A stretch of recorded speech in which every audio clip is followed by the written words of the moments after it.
بسم اللہ الرحمن الرحیم۔ السلام علیکم۔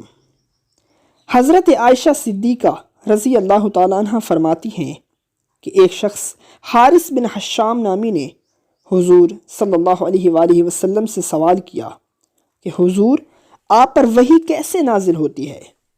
آپ صلی اللہ علیہ وآلہ وسلم نے ارشاد فرمایا کہ وحی نازل ہوتے وقت کبھی مجھ کو گھنٹی کی سی آواز محسوس ہوتی ہے اور وحی کی یہ کیفیت مجھ پر بہت سخت گزرتی ہے۔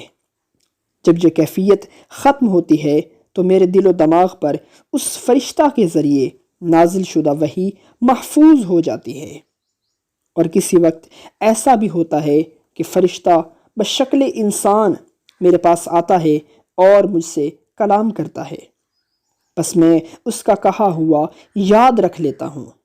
حضرت عائشہ صدیقہ رضی اللہ تعالی عنہ کا بیان ہے کہ میں نے سخت کڑاکے کی سردی میں حضور صلی اللہ علیہ وآلہ وسلم کو دیکھا ہے کہ آپ پر وحی نازل ہوئی، اور جب یہ سلسلہ موقوف ہوا تو آپ صلی اللہ علیہ وآلہ وسلم کی پیشانی پسینے سے شرابور دیکھی۔ صحیح بخاری جلد 1 حدیث نمبر 2۔ ہماری ویڈیو کو لائک اور شیئر کریں، چینل کو سبسکرائب کر لیں تاکہ ہماری آنے والی تمام ویڈیوز کا نوٹیفیکیشن آپ تک بآسانی اور بر وقت پہنچ سکے۔